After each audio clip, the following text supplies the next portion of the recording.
Hey everyone, this is Ben Norton and this is Moderate Rebels. I did a lengthy 3-part live stream interview with the Venezuelan journalist Diego Sequera. He's a friend of the show and a brilliant political analyst. And I already posted part 1 of this episode talking about the situation in Venezuela living under a U.S. blockade. So definitely check out that. This is part 2 of the interview, and we talk about the crisis of extreme violence going on in Colombia, which is the top U.S. ally, kind of U.S. client regime in Latin America. The most recent scandal released as of February 2021 is that we now know, thanks to a special court, that the Colombian military, in just a few years under the far-right president Alvaro Uribe, massacred more than 6,400 innocent people, including campesino, peasant organizers, union organizers, left-wing activists, and then falsely claimed that those people that they executed were socialist guerrillas from groups like the FARC or the ELN. I mean, this is a huge scandal that, of course, is not really getting much coverage in English-language U.S. corporate media. So we're going to talk about the horrific violence that goes on, sponsored by the U.S. government in Colombia, right next door to Venezuela, and how, while there's all this fake news and constant propaganda against Venezuela, there's so little attention to the extreme violence and the extreme repression of the Colombian government. We also talk about how the Colombian government is extremely closely linked to drug cartels, drug trafficking, organized crime networks, and how the money from drug trafficking keeps all of these far-right, anti-socialist, anti-left-wing networks running. I mean, as we talk about in this episode, even Wall Street itself is fundamentally based on the Colombian drug trade and the violence that is so associated with it. So without further ado, here is part 2 of my interview with the Venezuelan journalist Diego Sequera. I'll never apologize for the United States of America. Ever. I don't care what the facts are. Why are we going to sit down and talk to these quote-unquote moderate rebels? Who are the truly moderate rebels? The search for the moderate rebel. Do these moderate rebels exist?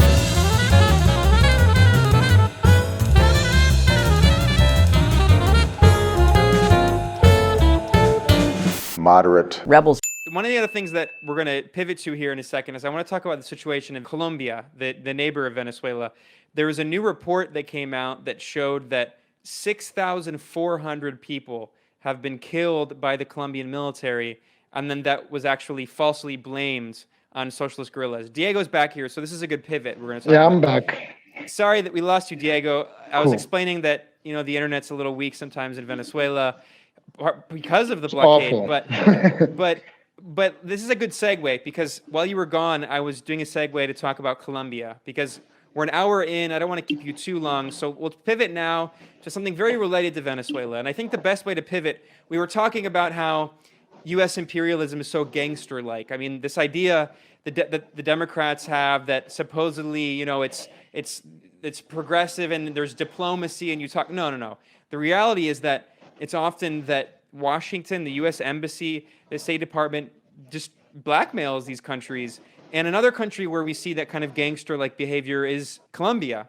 Let's pivot here and talk about Operation Gideon. Last year was the failed comical invasion. I mean, it's comical because it was so bad and people call it the Bay of Piglets. But if it wasn't so bad, I mean, it wouldn't be so funny. I mean, they were planning on killing Venezuelans, invading the country, and ultimately trying to kidnap or assassinate the president Maduro. And we now know, because there was a recent story that got no coverage in the U.S. media, I wrote about it at the Gray Zone, of a Colombian who was deeply involved in the operation. Yaxi was her name, and she said that she Yes. admitted she's now actually in a prison in Colombia, and she admitted that the Colombian intelligence agencies were totally involved at every level in supporting this attempted invasion, and also, of course, that the president, Ivan Duque, and also his political mentor, Alvaro Uribe, these are like the mafia leaders of Colombia, the right-wing cartel-linked leaders. They were involved in this operation, of course. And then, of course, she said that the U.S. government, the FBI, and the DEA they were all involved in this operation. So, Yeah.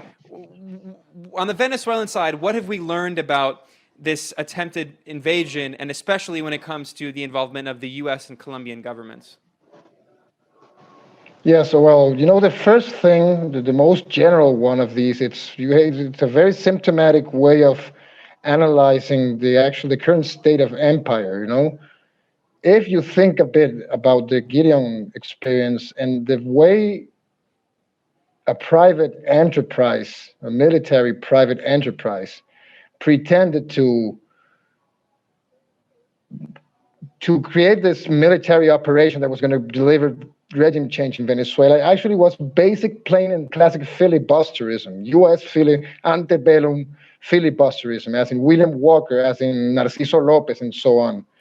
Yeah, really quickly, William Walker, so that tells for people you, who don't know, William Walker was a U.S. mercenary who basically just invaded Nicaragua and created a mercenary army and then declared himself president. So when you say filibusterism, it's not like the filibuster in the U.S. Congress. We're talking about like basically a kind of colonialism. Yeah, I mean the original word, exactly. Yeah, we're talking about the original word, not another one in Congress or Senate.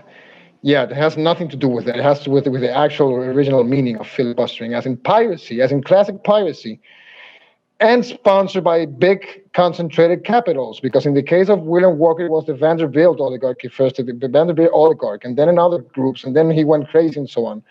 But and it's not much of a big difference there either, because it is also, at the end of the line, corporate sponsored in some way or another.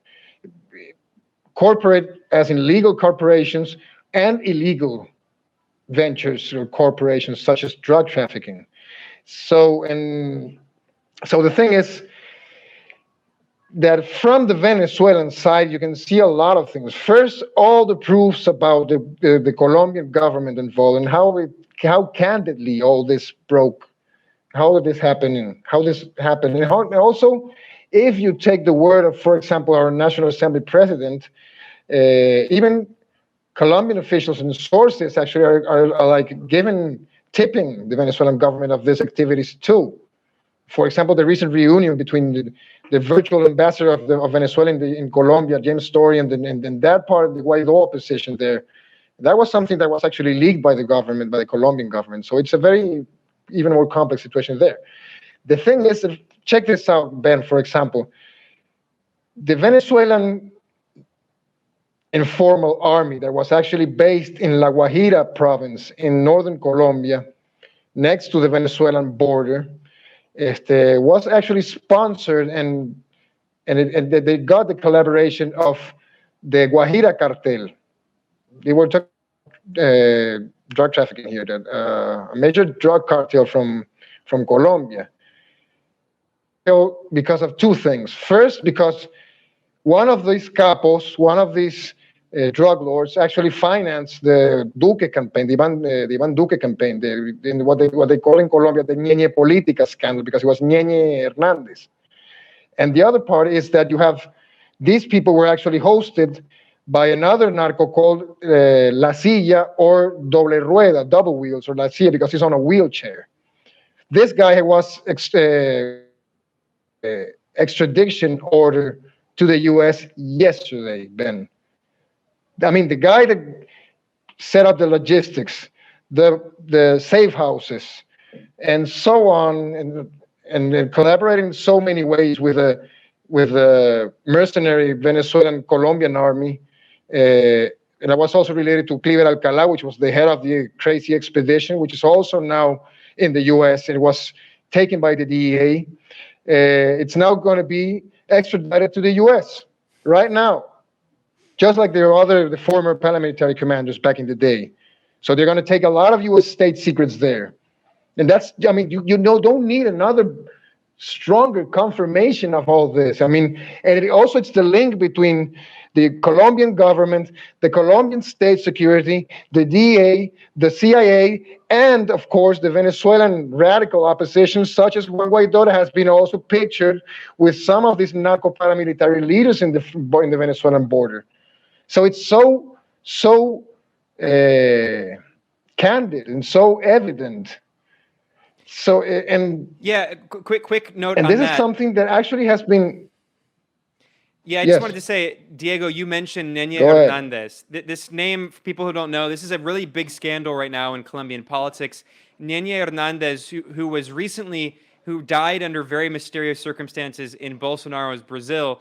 He was a very powerful Colombian drug lord, and he inherited a lot of land. He was a huge landowner and very rich, and it's now known that he used the drug money to buy votes for the far-right fund. president Ivan Duque. So he basically helped Ivan Duque steal the election. He's really like he was a kind of political kingmaker in Colombia, and now there is an investigation going on over his links, although the fiscal, the chief prosecutor of Colombia, is a very close friend, longtime close friend of Duque, and has tried to push that under the rug. But then there's also another element you just mentioned, which is that there's this history of the U.S.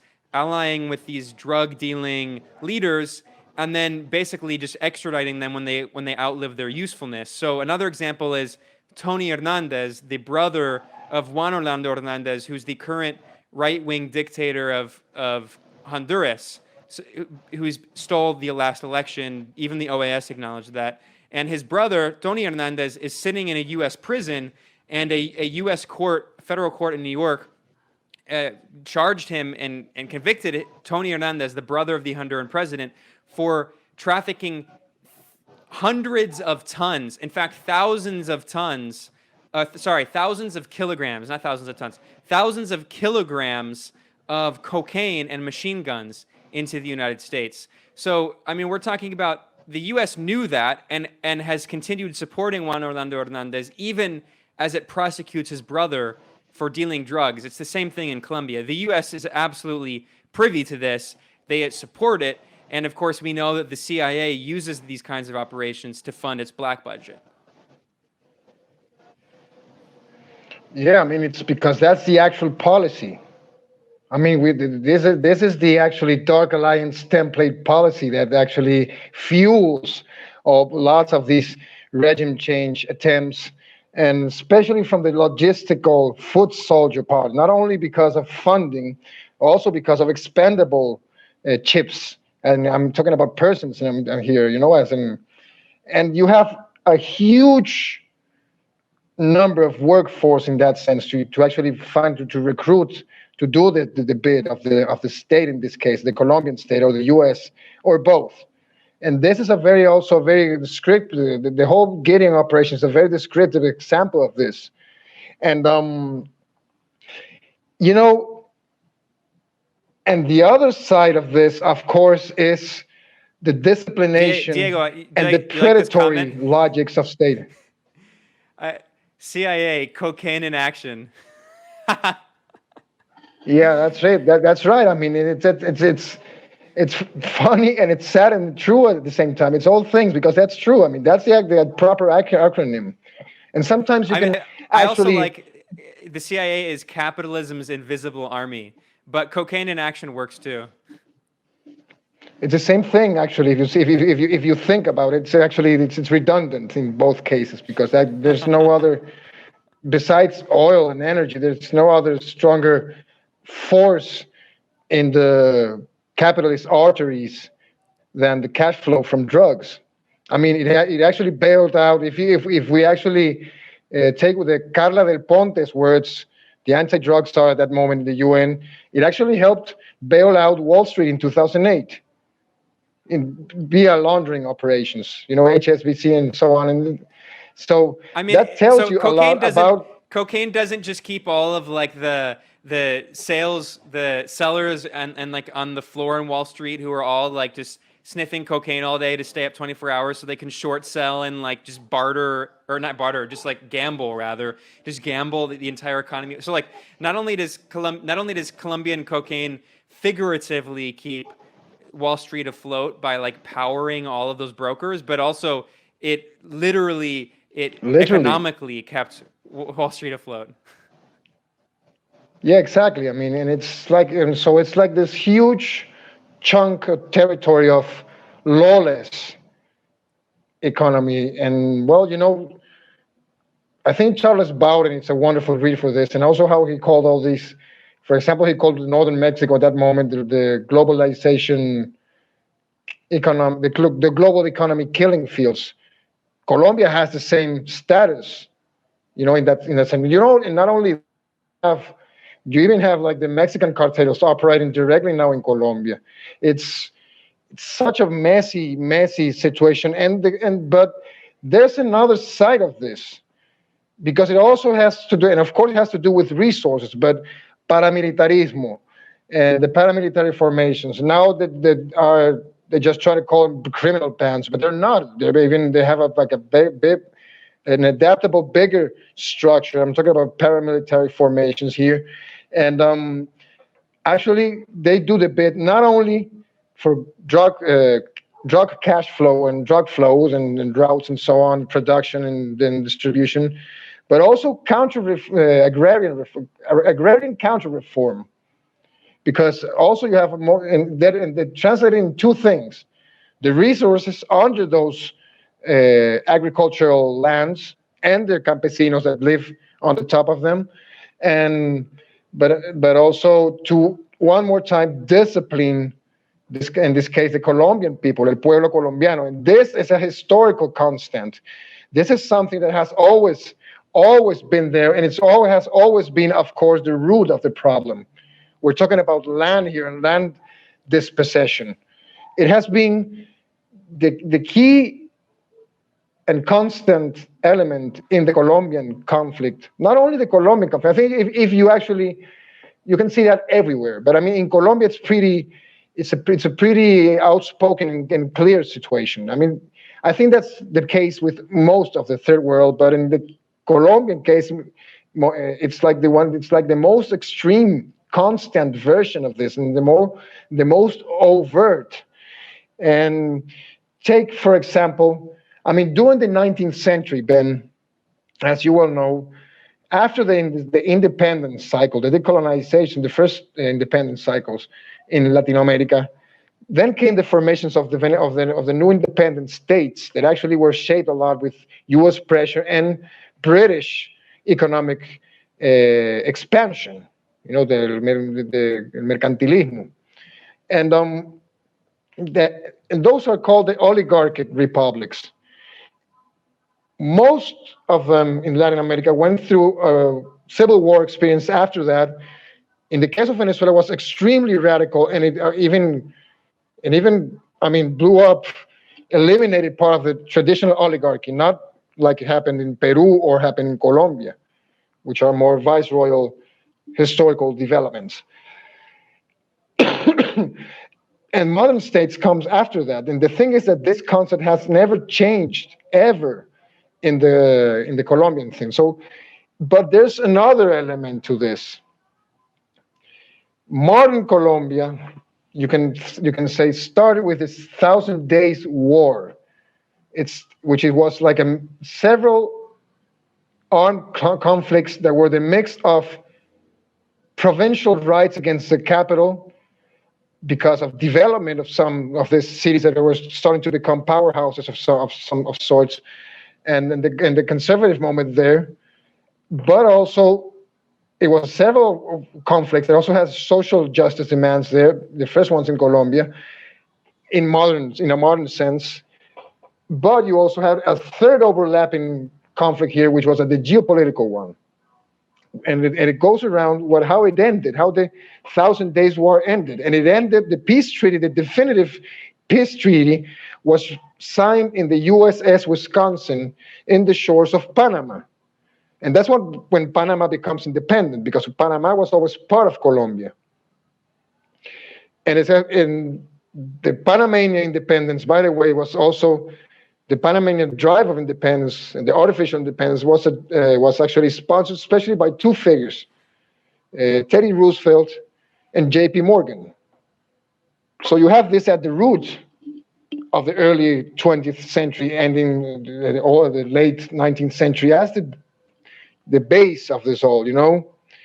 And from that moment on, things went even souther with the Colombian agrarian situation. You have in 1936, you had the the first shy attempt to do land reform, which was the La Ley 200, the 200 bill, which was by Adolfo López Pumarejo, who was a liberal governor that tried to attempt to do this. And this is where, like, also the counter-revolutionary and reactionary forces in Colombia, which are not the same thing, but they also, of course, they overlap themselves, respond to this land-demanding attempt. Then came 1948, but you have all, like in the regions, you have all these paramilitary structures like Pájaro and Chulavita that started to stem. Then you have the origins of La Violencia, which is the big period of violence that actually then spawned the contemporary guerrilla formations like the FARC and like el ELN, like el EPL, el M-19, el Comando Quintín Lame, and so on.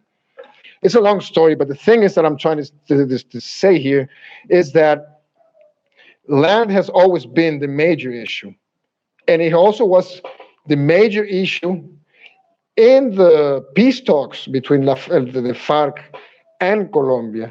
And also the false positive scandal has to do with that, because all these 6,402 Colombian souls that were murdered and then disguised as guerrilleros so that the security forces can report more casualties in the battle against la guerrilla, we're all mostly campesinos also.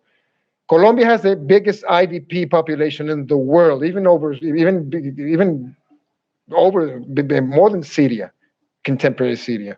So that tells you a lot, and that fact that always ends up being this tells you a lot about how the system, the Colombian system works, and how intertwined it's the lack of sovereignty mixed with the criminal class and the political class. Bear in mind something else, Ben. El Uribismo, it's not the oligarchy precisely. It would be like the Arabist aspirational capital. It was the neoliberal regional capitalist section of the Colombian society against the Colombian oligarchy. If this is pretty crazy, and this I think is going to pivot for something else, which is pretty important too. But in Venezuela, it was Chavez that got to power. In Colombia, it was Uribe. It was like the B side of the Venezuelan process. It was like the dark side of the Venezuelan revolution. It's that crazy and it's that simple.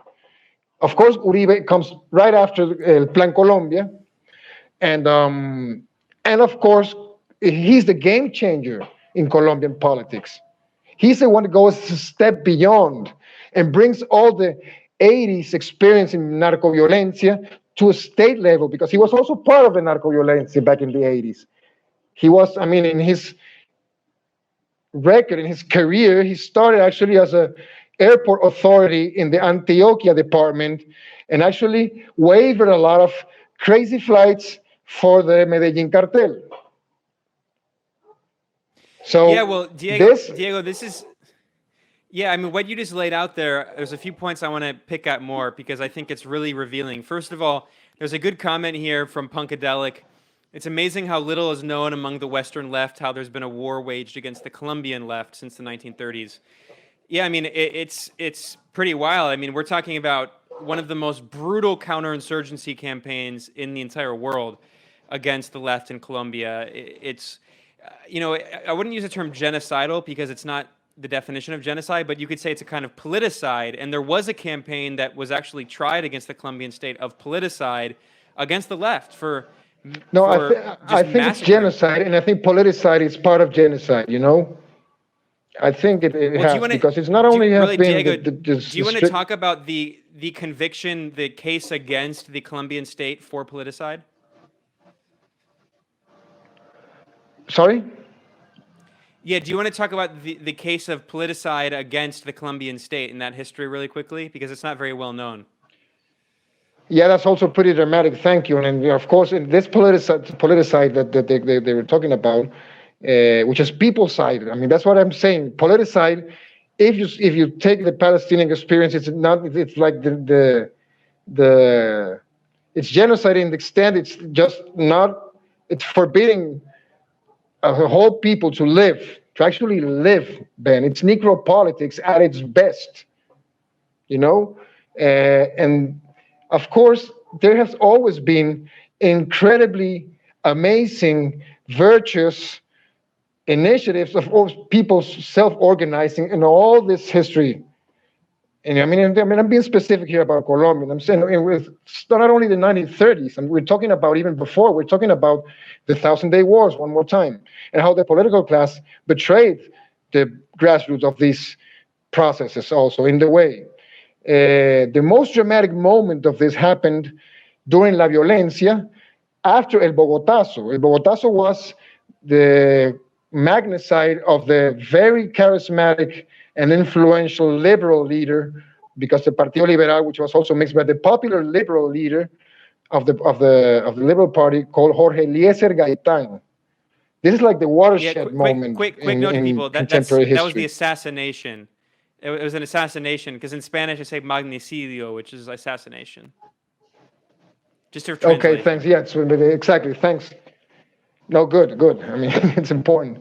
And by the way, this was 3 days before the OAS was founded.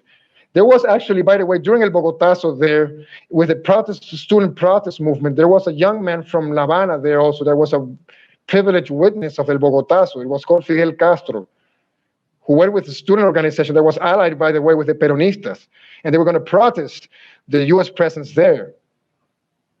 And it's in this context, days before, and it's in this context, days before the official ceremony that launched the OAS, that Jorge Eliezer Gaitan is killed. It's during the fire and the bullets and the assassination campaign that went afterwards that the OAS was founded. It's founded in blood ever since it started, and it started with the whole birth of the national security state, 1948, Truman, you know? So the thing is that La Violencia, which actually was like the embryos of the war that would come after, that would develop afterwards, on very strong anti-communist lines, because this is also true to it, because if Gaitan was the popular liberal leader, on the other side, the conservative one was Laureano Gomez, which was from El Partido Conservador, which actually a real fascist. I mean, he was a Mussolini Hitler admirer. I mean, we're not being rhetorical here. We're talking about a real fan of European fascism and Nazism. It's not just being metaphorical about it, it's literal also.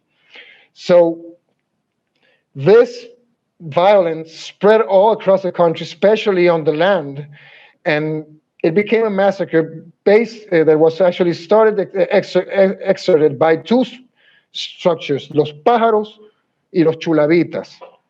These were the first conservative party paramilitary forces, paramilitary structures, parapolitical structures in the regions. That's like the serpent's egg right there. So in response to these massacres, the liberals, communists, and other forms of popular nationalism organized themselves for self-defense. From this generation, by the way, you have to add up something else. A lot of the military leaders of the first uprising, liberal uprising against the government, were war veterans from El Batallón Colombia. El Batallón Colombia was a small military contingent of Colombians that participated in the Korean War. These people, mostly from El Llano, from the plains in Colombia, which is basically the same culture in Venezuela, the Llanos. That's where Chavez comes from, by the way, in the Venezuelan side, of course. The first major rebellion in the 1950s was la rebelión de las guerrillas liberales del Llano, the liberal guerrillas from El Llano. You had wonderful, incredible leaders such as Guadalupe Salcedo y El Tuerto Giraldo. I mean, they were geniuses, and they were also very charismatic and wonderful, popular heroes. Well, they were able to settle some agreement. This is the first time in this wide cycle that the liberal guerrillas demobilize being victorious, Ben, they were winning the war, but they nevertheless, because they were tired of the war, and then they promised a lot of things: political participation, land reform, and so I mean the same demands that currently are going on, and were part of the peace dialogues. So Guadalupe Salcedo, which was one of these motives. Mm-hmm. Yeah, well, no, I just wanted to say, I mean, on that point, I mean, this history is so important, but I just don't want to get people too lost in the historical weeds. It's too long. Yeah, I know. No, but I mean, it's super important, but it's a very important historical parallel to what you're getting at, is that these are the same demands we're talking about today. And when I was talking about the use of the term politicide, I was referring to a case that a party in Colombia called the La Unión Patriótica, the Patriotic La Unión Union. Patriótica, of course. Yes. Yeah, that was after, by the way, Ben, that was after another round of negotiations between. Yeah, I don't know if we lost Diego again there. I think he froze. But while I'm waiting for Diego to come back, are you there? I'm there. I lost you for a moment. I was saying the guerrillas were going to demobilize, and they were going to allow them political, civilian participation. And La Unión Patriótica actually was not only exterminated, it was very critical also of the leftist armed insurgencies. Yeah, well, and I'll this explain really quickly. politicized, So, actually, it's like I just want to explain the historical also the context template for the current one. Yeah, so the Patriotic Union was formed by forces. I think we're losing Diego, but yeah, we lost Diego again. You know, he's having internet issues. So while he's waiting to get him back, I'm going to explain that the Patriotic Union was a party in Colombia founded in the 1980s, and it was a coalition, or rather, it was formed from people close to the FARC, the armed socialist group, and the Communist Party, and they were supported a peace accord with the Colombian government to try to end the armed struggle. And what happened is, what Diego was getting at is essentially the government, the Colombian government, claimed to be interested in having a peace process, but actually ended up responding by just massacring, exterminating anyone involved in the peace process, and exterminating the Patriotic Union as a political force, which represented the left. So what Diego was getting at, and he's back here now, what Diego was getting at is that we're seeing a very similar historical echo right now, where there was this historic peace breakthrough negotiated by the government of Juan Manuel Santos in Colombia, who was ironically also a conservative president, but not the kind of far-right representative of like the national bourgeoisie forces and the drug forces that Iván Duque represents. But so Juan Manuel Santos negotiated this historic peace breakthrough with the FARC, and since then, since Iván Duque came back into power, the Colombian state has backed these paramilitary forces that have systematically exterminated former FARC guerrillas who laid down their weapons.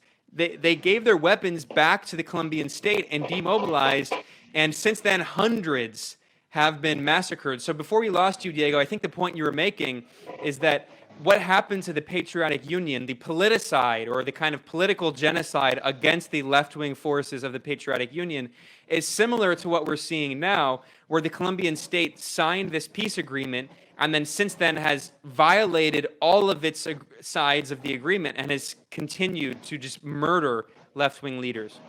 Well, you know something, Ben? It's with La Unión Patriótica, they wiped out a whole generation of wonderful leaders, not only from La Unión Patriótica, because you also had Carlos Pizarro León Gómez from the M19 movement. You also even have Luis Carlos Galán, which was from El Partido Liberal, but was a popular figure that was also murdered in the same context. In this case, by the Pablo Escobar, but it's the same thing. And I mean, you had leaders. So I mean, people should go and look for two things. First, to inform themselves of who Bernardo Jaramillo Osa was. I mean, that was an incredible leader that was brutally murdered. It was traumatic for the Colombian society. There's it's in Spanish. You're probably could find an English subtitled version. It's called La Danza Roja.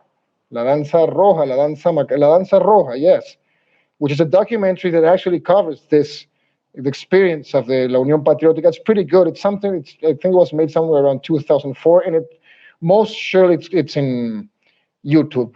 So I really recommend people to check that out to understand how the pattern it's repeating itself, maybe even in more infamous and brutal terms, because it's even more expansive, and it's even and it goes not only that it's not only the public figures mostly. There's a lot of community grassroots people that's being here exterminated for several reasons, and it's awful. I mean, it's frustrating after the achievement that this last peace process was, and how much strength and attention it had. It was like the closing chapter of one of the unresolved Cold War situations in the region,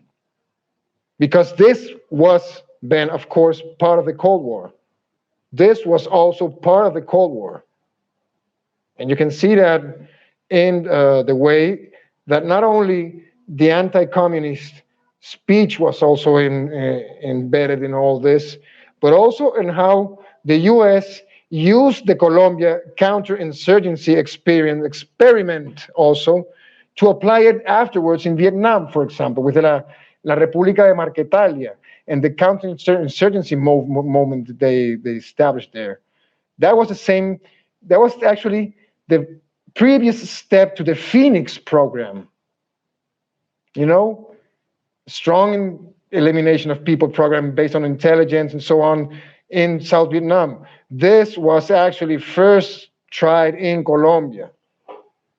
So Yeah, Colombia is also a testing ground. And of course, Colombia and the counterinsurgency against the left there was a testing ground for the terror wars in Central America in the 1980s. Yeah, exactly. It was the same template, the same model, and the same model they used in Central America and Colombia. It also has to be, it was the same template applied years after in Iraq and Syria. By the way, in Iraq, by the same John Negroponte. But I mean, it is the same thing. It's the same template applied in other places. Same Phoenix program, same Jakarta method logics. It's the same. And Colombia was a major testing ground of this. And then during the Cold War, as one of the Cold War battlegrounds, this is also important because it's also part of a major geopolitical scene, and I think that's also important to remark. And now think about it this way: you have an battered Colombia, a very stricken Colombia, that also works as a platform of destabilization of its own neighbors, not only Venezuela, also Ecuador, also Panama, and it has been weaponized in several ways.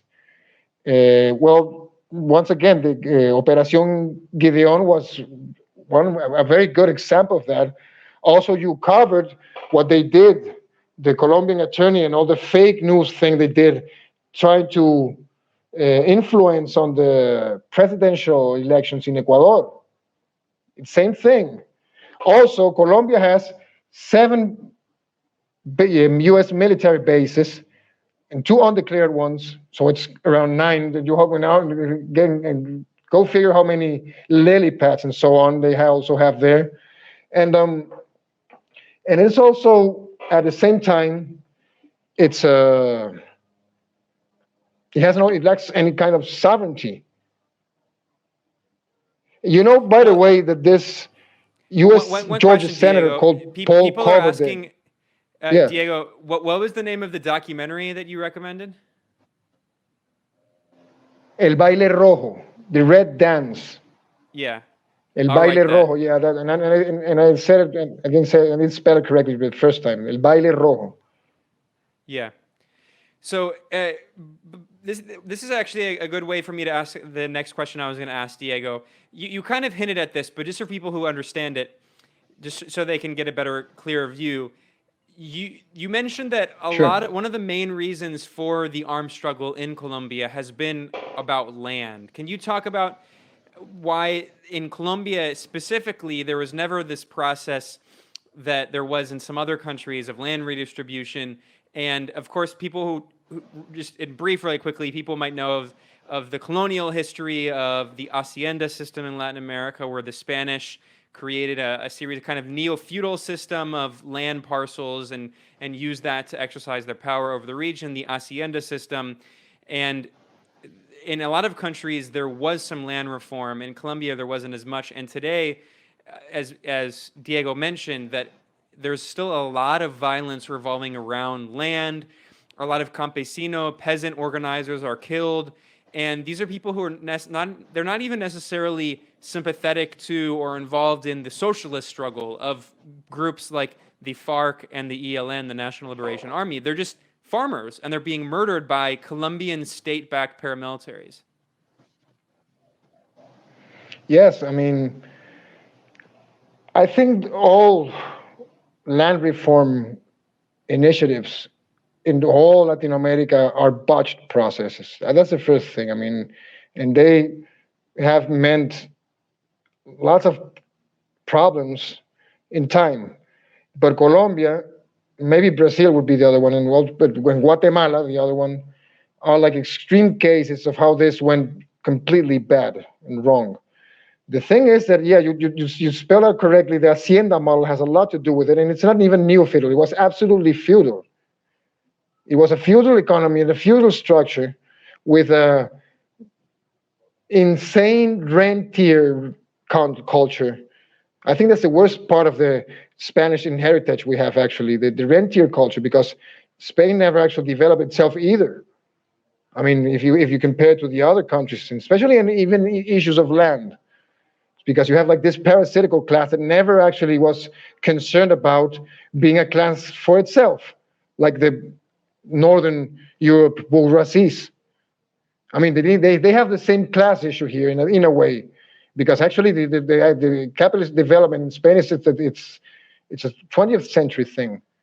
Well, like most of Europeans also, but I mean the land issue was something that it would remain almost intact until independence, that you switch traumatically from an agrarian feudal model to extraction model, adapting to the needs of British capital. You know, so there wasn't actually a thorough land reform, a capitalist classic land reform like the US had or some other countries. So it just leaped from one structure to the other one without solving anything in between. So in Colombia had like the worst part of it all. The thing is that a lot of countries that were able to actually do some things about it at some point. I mean, think about Bolivia. It had also a very strong land reform movement, first in the 48 with the Major Gualberto Villarroel, then the Paz Extensora National Revolution of 52, and so on. And always dwells around land or land abandoning for internal migration to the cities and become industrial workers, of course, and abandoning el campo. But and also you have even uninterrupted slave structures or local economies, caudillista structures that actually were the ones that had their own necropolitics functions, the structure of functioning and also vision of what they would do. Colombia never solved this, but also, and we're getting 19th century geopolitical here. I'm sorry, but this is important too. Venezuela and Colombia are the same thing. Venezuela and Colombia were the same thing. La Gran Colombia, El Libertador Simón Bolívar's project, was a huge landmass that was started in Venezuela, in the eastern part of El Esequibo Venezolano, by the way, down to Bolivia. Then the federation stumbled, and maybe Peru and Bolivia took like a different route, but it still remained being Venezuela, Colombia, and Ecuador. But you have a regional body that faces two oceans, the Pacific and the Atlantic. And the call for unity, Ben, was to build the Anfictyonic Congress in Panama by His Excellency Simón Bolívar in 1824. So what tells you this about what happened next?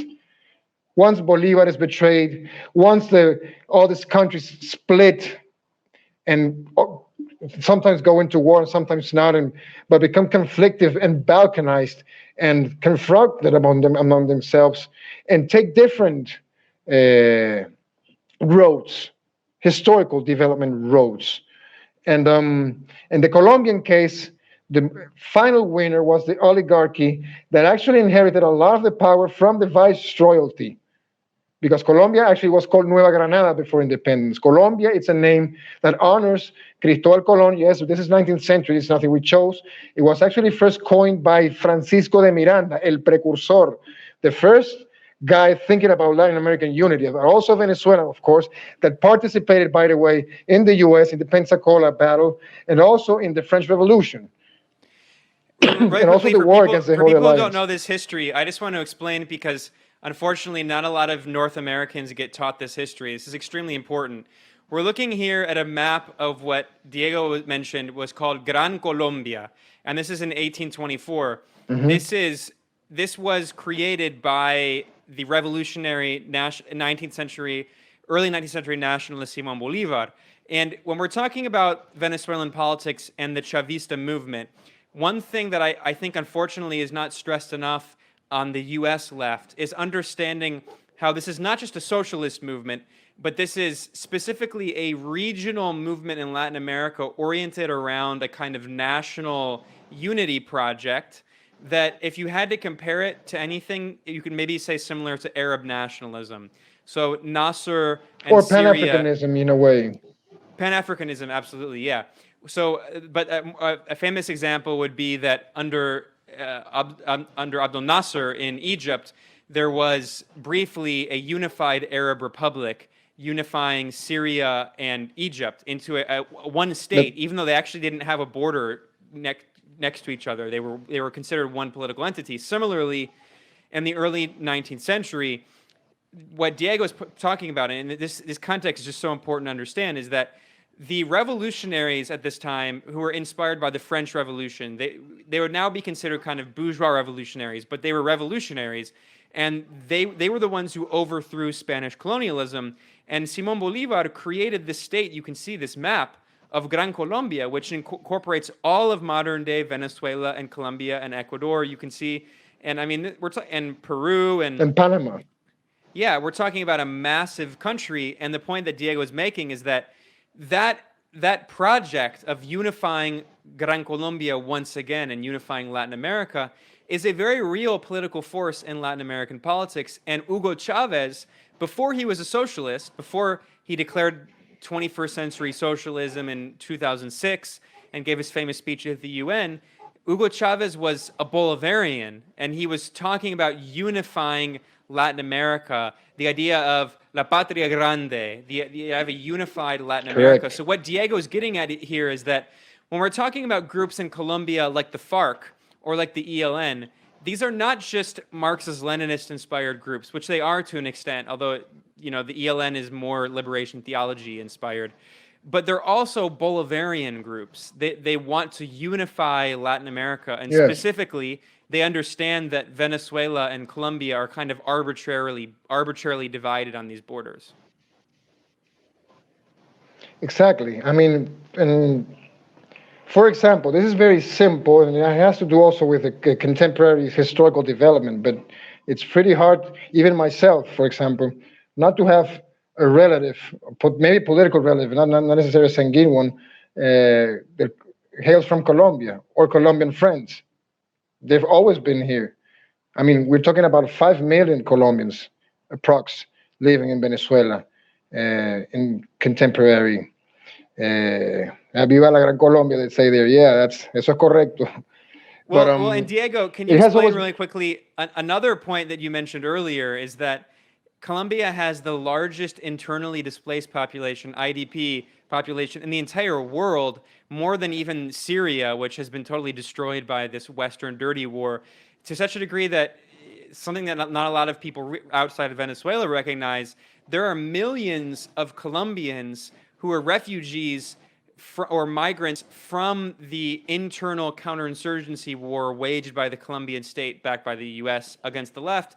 They migrated to Venezuela over many years, and there are multiple generations. A lot of them they're now Venezuelans, but they previously, a generation or two before, came from Colombia. Yeah, that's correct, man. I mean, that's insanely important here because they try to talk about a Venezuelan diaspora in Colombia and so many people moving to Colombia, leaving Venezuela and going to Colombia, which it was true for I mean, especially in 2018, 2017. It's true. A lot of Venezuelans went to Colombia. A lot of Venezuelans with Colombian origins also went back to Colombia. There's Venezuela, Colombia, especially the Cúcuta, San Cristobal, Cúcuta, San Antonio, That's point the in the border point, the Venezuelan. Yeah, it's the most dynamic in the whole Latin America. Even more dynamic and active than the U.S.-Mexican border. I mean, proportionally, of course, because it's not as massive as the U.S.-Mexican border, but in proportion, it's even more active than the U.S.-Mexican. That gives you an idea how dynamic this relation has always been, how fluid and how porous this has been, and how, of course, the U.S., CIA, Colombian government also take advantage of this porous situation between Colombia and Venezuela.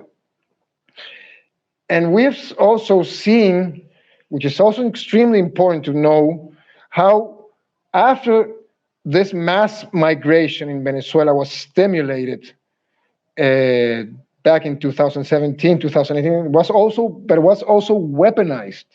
And it's being weaponized right now. Not only, of course, in the obvious narrative, informative way, as in the numbers, the figures that NGOs and some UN agencies or whatever try to sell, because it's always budget behind these figures, but also how it actually works, and actually who got like the biggest share of this population dynamic, and so they talk about like 3 million, 4, 5 million Venezuelans now outside of it that left Venezuela in the recent years, which is not. I think the figure is lower than that, but how the agencies work in this game. The number is thrown around. The U.S. and a lot of these NGO forces just like add zeros and just make up the number because they're trying to intentionally. They're exaggerating how bad the crisis is, but it's clear. I mean, I believe the Venezuelan government has acknowledged that over 1 or around 2 million Venezuelans have been displaced, and it's because of a conflict. As the Syrians, the millions of Syrians who were displaced because of the war on their country, and the Afghans and the Iraqis and Yemenis displaced in Venezuela, there is a hybrid war. An international dirty hybrid war on Venezuela that has resulted in the displacement of civilians. Yes, and I mean, not only that, you also had like these campaigns that stimulated this and gave false hopes about it. For example, this was after July 2017, when the Guarimbas were defeated and the National Constituent Assembly was set. In solidarity, the Peruvian government, the Panamanian government, the Colombian government, Lenin Moreno's government in Ecuador, and so all on. Known respecters of human rights. Exactly, yeah, the best. All those governments love human rights. Oh no, and especially of their own people. That's the thing. So they say they were going to be in solidarity with the Venezuelan people and assist them. And of course, how can they assist if they're not able to assist their own population? How are they going to also assist now the Venezuelans? And this has also created a lot of nasty conveniently used by the respective establishments in Peru and Colombia, for example, right now. And no one actually, Ben, is talking about the massive counter diaspora after the COVID situation, because the same huge amount of Venezuelans have walked back to Venezuela from for distance as far as Chile by foot Yeah, back to yeah, Venezuela. and the Venezuelan government, can you talk about, there's a plan that's called the Plan Vuelta a la Patria, the plan to return to the homeland. And we've seen huge numbers of Venezuelans voluntarily go back to Venezuela. Yes, and it also had, by the way, an initiative that has been sabotaged at several points, several times in several places. I mean, the Peruvians sabotaged this. Macri's Argentina also did their own share of work there. Chileans and Colombia. I mean, it has been also made difficult for the Venezuelan people to head back in one of these Vuelta a la Patria initiatives. They're still on, they're still working, and they're still happening as we speak.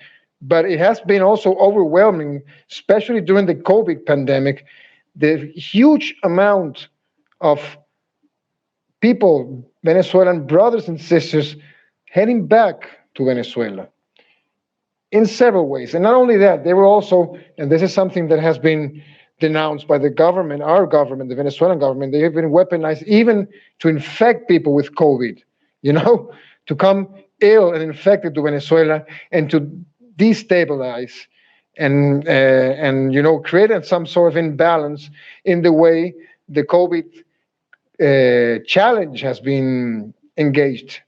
So that was also part, but now we have a more recent thing, Ben, that's also going on, because funny enough, Duque made like an about-face turn, and now he's like the most concerned, and he's going to get a huge, it's now giving a lot of quote-unquote rights to the Venezuelans, because first they said, by the way, that the Venezuelans weren't going to get the vaccines in Colombia, the COVID vaccines, and they saw the mess that they had created, and they did like this damage control campaign now and gave like some special status to the Venezuelans in Colombia, because it went pretty bad in a PR sense to Colombia, because it was pretty obvious what they were doing with the Venezuelans.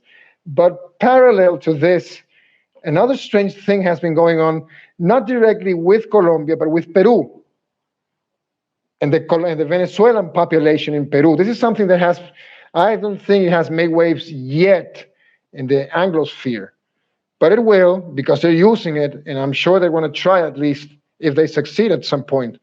But there's this xenophobic anti-Venezuelan campaign in Peru that, funny enough, it started, I mean, in the most recent, I'm talking about January, February in here. I'm not going beyond, because there have been also another xenophobic campaigns stimulated by other governments like Lenin Moreno's. There was even an anti-Venezuelan pogrom in January 2019 in Ecuador.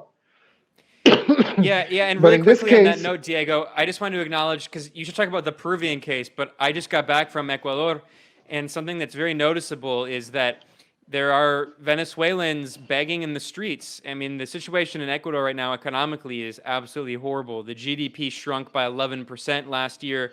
It's the worst economic crisis since the 1999 crash that destroyed the Ecuadorian economy, overseen by the banker Guillermo Lasso, who's the right-wing candidate in the election. But I should mention, though, that in Guayaquil, in the morning, I went by the Venezuelan consulate, it used to be controlled by Juan Guaido and his gang, but now is controlled by the real government again of Nicolas Maduro. And I went by in the morning, and there's every morning, every weekday in Guayaquil, the major city of Ecuador, there is a long line of Venezuelans standing outside the consulate waiting to have information so they can return to the country.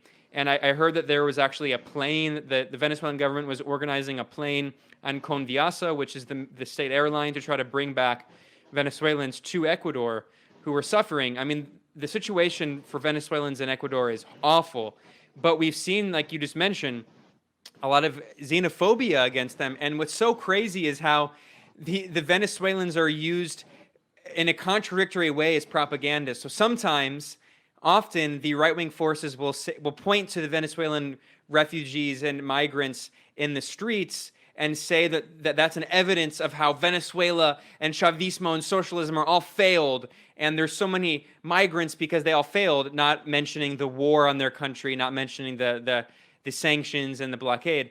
But what's interesting is at the same time, some forces will also point to them as evidence of like Chavista infiltration, or they'll use this term Castro Chavista infiltration. So we just saw that Yacu Perez, who's like this fake left candidate, this fake environmentalist who's from a US-backed party who was trying to try to be the other candidate in the election, he just gave a speech in which he was saying that Venezuelans are infiltrating to try to destabilize the country, and they're backed by the Venezuelan government. So there's this crazy thing where the narrative used by the reactionaries is that Venezuelans and these migrants are simultaneously victims of Chavismo, while also they're sleeper cells of Chavismo who are going to try to destabilize the country.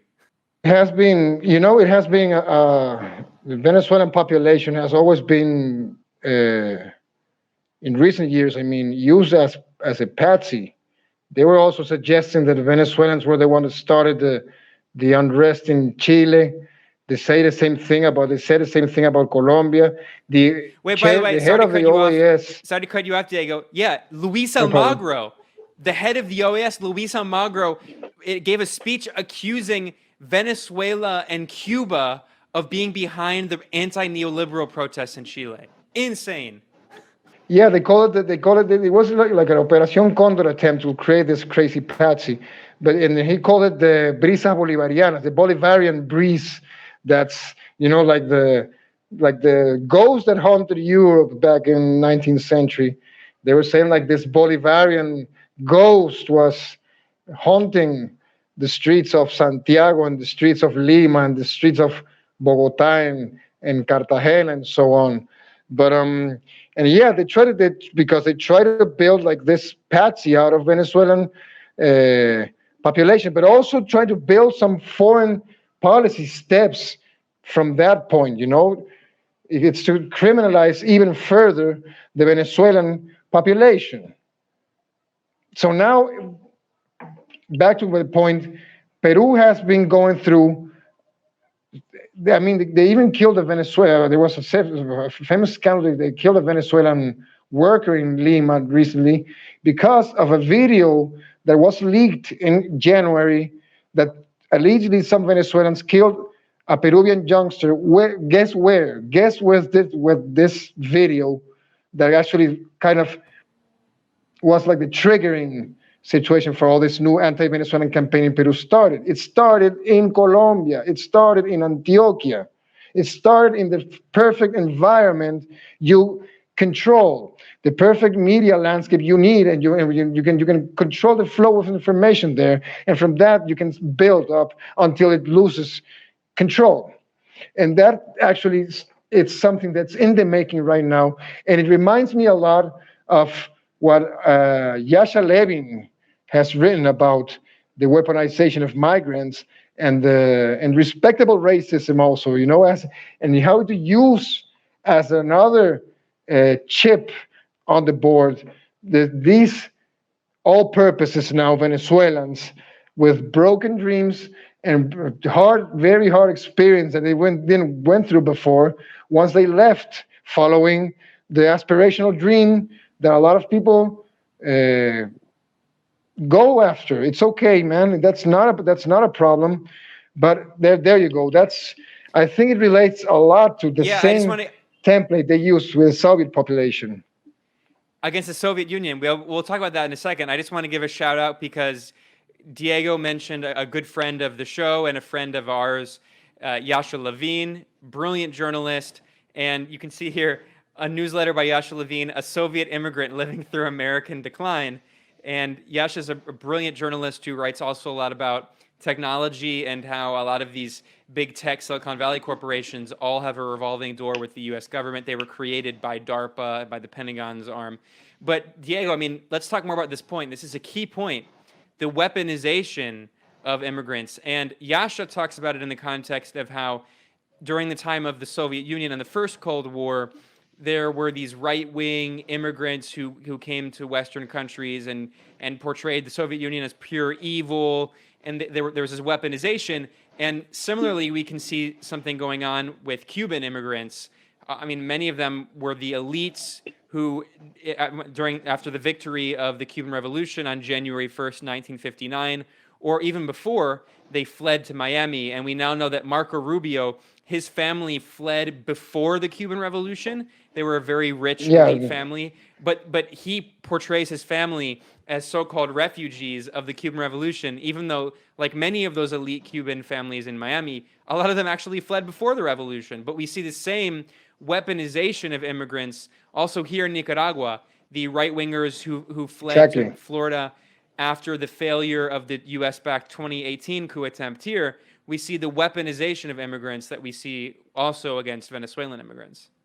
Well, I think Diego froze, so while we're waiting for him to come back, I mean, I can just talk more about, I would highly recommend the Immigrants as a Weapon newsletter that Yasha Levine has, because he has so many interesting articles, and there was actually a recent article that was so fascinating about Soviet immigrants who went to Israel, and right here, the Soviet Jews who fled Israel back to the USSR, and there was a guy quoted, a Soviet immigrant who went to Israel, and he actually did an interview. He gave a press conference, and it was actually reported in the New York Times, of all places, back in the 70s. And he said, as soon as you find yourself in Israel, you realize they need you and your family to make it easier to master occupied Arab lands. So, I mean, there's this long history of the U.S. trying to exaggerate the problems in countries like the Soviet Union, and then using immigrants and the plights of immigrants in other countries, and then exploiting their stories to exaggerate the problems. We see the exact same thing going on right now in Venezuela. So while I'm waiting for Diego to come back here, I'm just going to respond to some of the questions. There is a question on Patreon from Nancy Ventur, and I want to respond to this. She asked about how in the U.S., there used to be a Citgo gas station in her U.S. It's now BP, British Petroleum, and what happened there. So I just want to explain really quickly what happened with Citgo while we're waiting for Diego to come back. So Citgo was an oil refinery arm of Venezuela and of the Venezuelan state oil company PDVSA, PDVSA. And what happened is that at the beginning of the coup attempt with Juan Guaido, the U.S. stole Citgo. I mean, we're talking about, Diego earlier was talking about how what the U.S. has been doing to Venezuela is straight up robbery. I mean, it's piracy. And so what the U.S. did is they took Citgo, because that was the oil refinery arm based in the U.S., in Texas specifically, and then seized all of Venezuela's U.S.-based properties, and then used that as money to fund the shadow regime of Juan Guaido, which was never elected. I mean, I often joke that if you, as like a joke, if you ever gone to vote in the U.S. and you like wrote your name on the ballot as like a joke, as a protest or just for fun, you got more votes than Juan Guaido ever got to be president. He has won a whopping total of 0 votes to be so-called president. I mean, he won a few thousand votes to be a member of the National Assembly, which he no longer even is. But then the U.S. used his position in the National Assembly to recognize him as the fake interim president. Well, when his fake shadow regime, the Venezuelan government in exile, run by Guaido, they didn't have tax revenue because they didn't actually control anything inside Venezuela. So what the U.S. and the European Union did is they stole all of those Venezuelan assets located abroad. So the U.S. stole Citgo, and then the Bank of England stole the billions of dollars of gold that Venezuela had, and a Portuguese bank and other European banks stole that money. So getting back to Citgo, the reason, this question from this patron at Patreon, I mean, the reason that it's now a BP is probably because Citgo has been hemorrhaging money and has been financially not solvent because, surprise, surprise, the Juan Guaido coup gang can't run anything. I mean, their whole plan was that they were going to the U.S. was going to try to force them into power, and then they were going to try to privatize everything and then use that to fund the government, but they were not able to do that. So now there's actually been a huge economic crisis within Citgo, which is not financially solvent, and we've seen that the Juan Guaido cabal has been collaborating with these corrupt corporate lobbyists like Carlos Vecchio to try to privatize their own, Diego's back, to try to privatize their own oil arm, Citgo. So we've seen not only looting on behalf of the U.S. government and the Europeans, but we've also seen that the Guaido coup gang has been trying to loot their own Venezuelan state oil arm and sell it off to the highest bidder, sell it off to these U.S. multinational corporations. So, I mean, it's really incredible what we're talking about because, you know, people say that the Guaido people are corrupt, but we're not even just talking about corruption of enriching their own pockets. We're talking about them selling out their own country. I mean, in Spanish, there's a term. The term is vende patria, which the kind of unofficial translation is a traitor. If you're called a vende patria, it means traidor, you're a traitor. But if you literally translate vende patria, it means selling the homeland. And that is the definition of what Juan Guaido and his coup gang has been doing. They've been trying to sell off state assets. So anyway, we're trying to get Diego back here. For people just joining, it looks like I think maybe that maybe Jimmy Dore finished his stream because our number has been increasing now. So we're not competing as much with Jimmy, who's a friend of the show. He's got a great stream of his own. So while we're waiting for Diego to come back, I'm going to address some more questions here. And so anyone who has questions here, go ahead and ask some questions. And we're not going to go too much longer because it's been over 2 hours, but I do want to try to get Diego back before we conclude here. So someone asked what vaccine is Venezuela using? So Venezuela has been getting the Russian vaccine, the Sputnik 5. And what's really fascinating about this is that the U.S. government and the media for many months has been pushing this narrative that the Sputnik V or Sputnik 5 vaccine of Russia is not tested, that Russia's going to use you as a guinea pig and all this. It's really crazy. It's funny because like the same media outlets that constantly criticize anti-vaxxers, I mean, rightfully, they all became anti-vaxxers when it came to the Russian vaccine. We now know because of the Lancet Medical Journal, which is the leading medical journal, that the Russian vaccine is one of the best vaccines. So now, ironically, there's a lot of countries competing to try to get the Russian vaccine, but Venezuela was one of the first countries to sign an agreement with Russia. Russia actually just sent a bunch of the Sputnik 5 vaccines. And here in Nicaragua, Russia just announced that it's donating a lot of the Sputnik vaccines here. So while in the U.S., the richest country on earth, a lot of people can't even get the vaccine, Russia has been exporting the vaccine. Also, the Chinese and the Cubans have their vaccines. So there's another question here. Moderate Rebels is doing live streams now. Sick. From Captain Waffles. Cool photo, I guess. So yeah, we're trying to grow this YouTube channel. So while everyone's here, it would be awesome if you could go down below. I think it's on this side. I don't think it's over here.